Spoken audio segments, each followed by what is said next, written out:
அன்புள்ள சகோதர சகோதரிகளே, உங்களுக்கு ஒரு நற்செய்தி.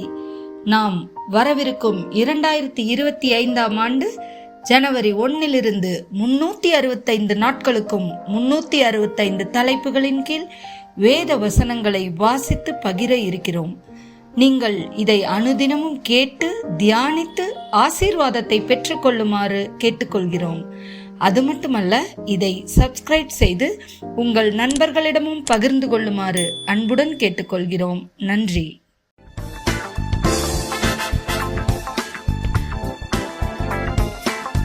இன்று நாள் 101. தலைப்பு திருத்தம்.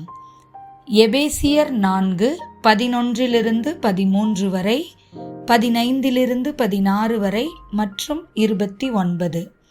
மேலும் நாம் அனைவரும் தேவனுடைய குமாரனை பற்றும் விசுவாசத்திலும் அறிவிலும் ஒருமைப்பட்டவர்களாகி கிறிஸ்துவனுடைய நிறைவான வளர்ச்சியின் அளவுக்கு தக்கதாக பூரண புருஷராகும் வரைக்கும் பரிசுத்தவான்கள் சீர்பொருத்தும் பொருட்டு சுவிசேஷ ஊழியத்தின் வேலைக்காகவும் கிறிஸ்துவின் சரீரமாகிய சபையானது பக்தி விருத்தி அடைவதற்காகவும் அவர் சிலரை அப்போஸ்தலராகவும் சிலரை தீர்க்கதரிசிகளாகவும் சிலரை சுவிசேஷகராகவும் சிலரை மேய்ப்பராகவும் போதகராகவும் ஏற்படுத்தினார். அன்புடன் சத்தியத்தை கைக்கொண்டு தலையாகிய கிறிஸ்துவுக்குள் எல்லாவற்றிலேயும் நாம் வளருகிறவர்களாய் இருக்கும்படியாக அப்படி செய்தார். அவராலே சரீரம் முழுவதும் அதற்கு உதவியாய் இருக்கிற சகல கணுக்களினாலும் இசைவாய் கட்டி இணைக்கப்பட்டு ஒவ்வொரு அவயவமும் தன் தன் அளவுக்கு தக்கதாய் கிரியை செய்கிறபடியே அது அன்பினாலே தனக்கு பக்தி விருத்தி உண்டாயிருக்கிறதுக்கேதுவாக சரீர வளர்ச்சியை உண்டாக்குகிறது. கெட்ட வார்த்தை ஒன்றும் உங்கள் வாயிலிருந்து புறப்பட வேண்டாம். பக்தி விருத்திக்கு ஏதுவான நல்ல வார்த்தை உண்டானால் அதையே கேட்கிறவர்களுக்கு பிரயோஜனம் உண்டாகும்படி பேசுங்கள். ரோமர் 14:19. ஆனபடியால் சமாதானத்துக்கடுத்தவைகளையும் அந்யோன்ய பக்தி விருத்தி உண்டாக்கத்தக்கவைகளையும் நாடக்கடவோம். ரோமர் 15:2. நம்மில் ஒவ்வொருவனும் பிறருடைய பக்தி விருத்திக்கேதுவான நன்மையுண்டாகும்படி அவனுக்கு பிரியமாய் நடக்க கடவன். 1 கொரிந்தியர் 10:23, 24 மற்றும் 33. எல்லாவற்றையும் அனுபவிக்க எனக்கு அதிகாரம் உண்டு, ஆகிலும் எல்லாம் தகுதியாய் இராது.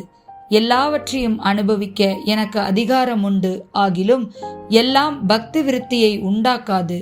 ஒவ்வொருவனும் தன் சுய பிரயோஜனத்தை தேடாமல் பிறனுடைய பிரயோஜனத்தை தேட கடவன்.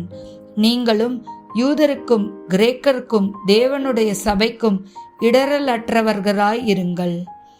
1 கொரிந்தியர் 14:3, 4 மற்றும் 12. தீர்க்க தரிசனம் சொல்லுகிறவனோ மனுஷருக்கு பக்தி விருத்தியும் புத்தியும் ஆறுதலும் உண்டாக்கத்தக்கதாக பேசுகிறான். அந்நிய பாஷையில் பேசுகிறவன் தனக்கே பக்தி விருத்தி உண்டாக பேசுகிறான். தீர்க்க தரிசனம் சொல்லுகிறவனோ சபைக்கு பக்தி விருத்தி உண்டாக பேசுகிறான். நீங்களும் ஆவிக்குரிய வரங்களை நாடுகிறவர்களானபடியால் சபைக்கு பக்தி விருத்தி உண்டாகத்தக்கதாக அவைகளில் தேரும்படி நாடுங்கள். 2 கொரிந்தியர் 13:10. ஆதலால் இடித்து போடவல்ல ஊன்ற கட்டவே கர்த்தர் எனக்கு கொடுத்த அதிகாரத்தின்படி நான் உங்களிடத்தில் வந்திருக்கும் போது கண்டிதம் பண்ணாதபடிக்கு நான் தூரமாயிருந்து இவைகளை எழுதுகிறேன். ஆமேன்.